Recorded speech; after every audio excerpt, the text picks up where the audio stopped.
Maldito o homem que confia no homem, que faz da carne mortal o seu braço e cujo coração se afasta do Senhor.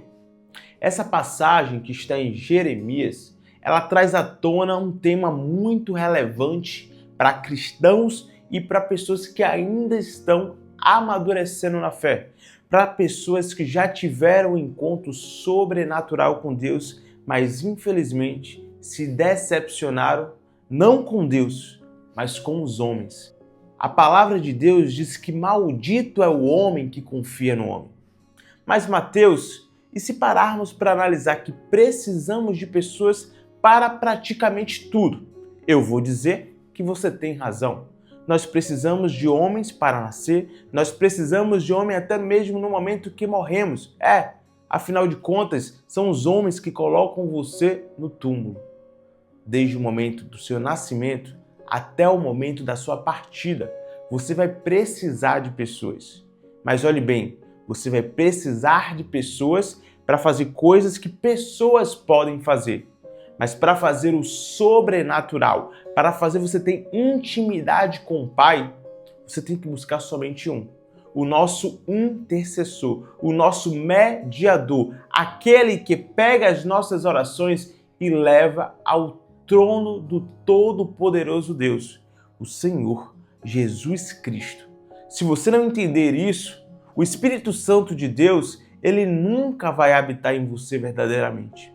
Porque quando olhamos para os homens, nós caímos. Quando olhamos para os homens, nós somos malditos. Ou seja, maldito o homem cujo o braço, cuja a carne se confia no outro homem. Sabe por quê?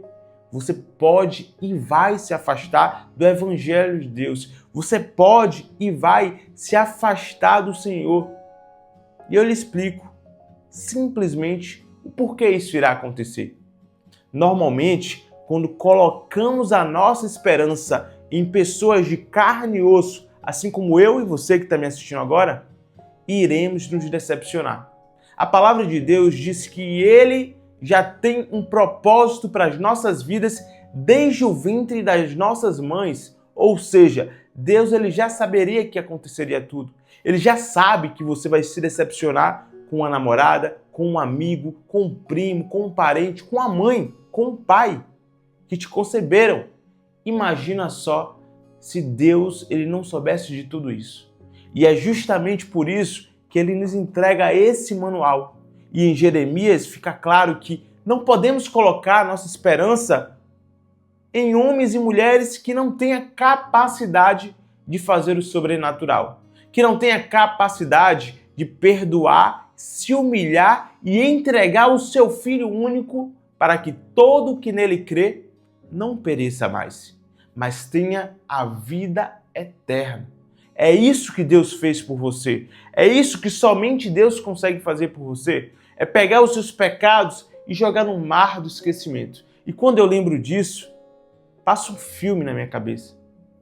Porque Deus ele me tirou da escuridão, Ele pegou todos os meus pecados e Ele jogou no mar do esquecimento. Mas os homens e mulheres que passaram pela minha vida, eles não esqueceram dos meus erros. Eles não esqueceram das minhas falhas, dos meus pecados, dos atos obscenos, das coisas que eu me arrependo e tenho vergonha de dizer. Mas Deus, ele jogou no mar do esquecimento. E como pode você, que precisa de pessoas para trabalhar, para se alimentar, para conseguir socializar, para conseguir congregar, para fazer um pouco de tudo, não depender de pessoas para servir a Deus?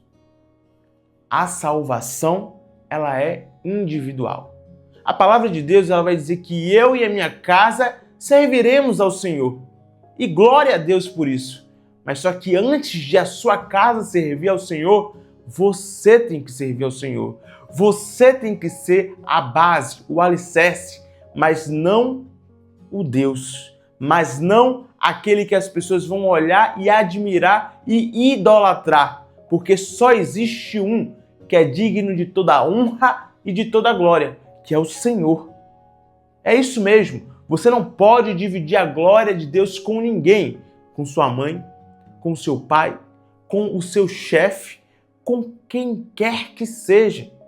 Nem mesmo com aquele cantor ou cantora que você é muito fã. Sabe por quê? Deus, ele não divide a glória dele com ninguém. É a única coisa que ele é egoísta. Ele não vai dividir a glória dele com ninguém porque ele sabe que você precisa dele.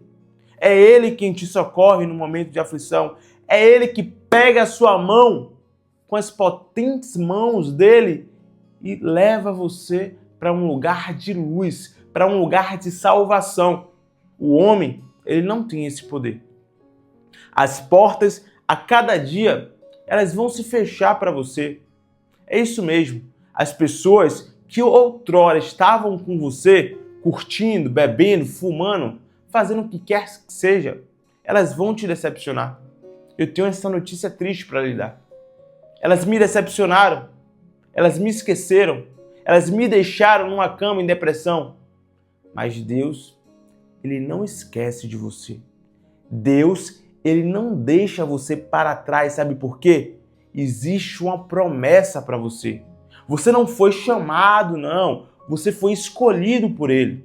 E se você está assistindo esse vídeo, é porque verdadeiramente você foi escolhido de Deus. Ele poderia enviar esse vídeo e mostrar esse conteúdo para qualquer pessoa. Mas você foi o escolhido essa noite, essa manhã ou essa tarde para assistir esse vídeo. E olha para cá. Deus está falando diretamente com você agora. Pare de olhar para o seu pastor. Pare de olhar para o seu obreiro. Pare de olhar para o seu diácono. Pare de olhar para as levitas. Pare de olhar para as pessoas da recepção. Olhe para o alvo. Quando você olhar para o alvo, você não vai cair. Você não vai olhar para a sua direita. Você não vai olhar para a sua esquerda. Você não vai olhar para trás. Sabe por quê? Você está numa grande obra, como Neemias, que não parou, que não olhou para trás porque ele estava em uma grande obra. E a grande obra é a sua vida emocional, física, espiritual com Deus. Para que você não caia, o segredo é muito simples. Olhe para o alvo, olhe para Deus. Não espere das pessoas aquilo que nem você consegue entregar. Você disse que iria, mas não fez. Você disse que com certeza estaria do lado daquela pessoa, mas não estava. Somos falhos. Eu vou te decepcionar muito ainda. Você vai decepcionar muitas pessoas ainda. Mas Deus, ele nunca te decepcionará. Deus, ele nunca deixará de te amar. Ele nunca te desamparará. Sabe por quê? Ele é o seu Abba. Ele é aquele que dentro do ventre da sua mãe já tinha construído toda a sua história. Mas ele não vai invadir a sua casa. Eis que bato a sua porta e você define se você abre ou se você fica recluso, fechado. Porque outras pessoas já invadiram a sua casa e te machucaram. Te deixaram para baixo, te deixaram triste, te traíram, te decepcionaram. E você, por ressentimento, não consegue abrir a porta do seu coração para Deus, para aquele que só quer te amar, cuidar de você e te dar a vida eterna. Esse é o momento de você dizer: eis-me aqui, eu aceito o Senhor como meu único Salvador. Não porque você é bom, não porque você tem alguma qualidade diferente das outras pessoas, mas porque Ele te escolheu. Ele deu o Filho dele por você, por mim e por todos nós. Então, a partir de agora, pare de olhar para os homens. Pare de olhar para as pessoas que são pecadores como você e comece a olhar para dentro. Porque quando a gente se conhece, a gente não precisa conhecer a mais ninguém a não ser o Espírito Santo de Deus. E uma última palavra para você. Deus, ele só age quando você deixa, quando você perdoa. Tudo que me pedirdes em oração, recebereis. Mas para você receber, você precisa perdoar também as pessoas. Você precisa tirar essa mágoa que eu sei que você tem no seu coração. Você precisa soltar, jogar no mar do esquecimento, assim como Deus fez com você, para que a sua vida seja leve, para que você não carregue nenhum fardo que Deus não colocou nas suas costas, que Deus não te entregou para carregar, para que você não leve uma cruz que não pertence a você. A decisão é somente sua. E assim, eu finalizo o vídeo de hoje e que você olhe somente para o nosso divino Criador. Que Deus abençoe a sua vida e tamo junto, generais!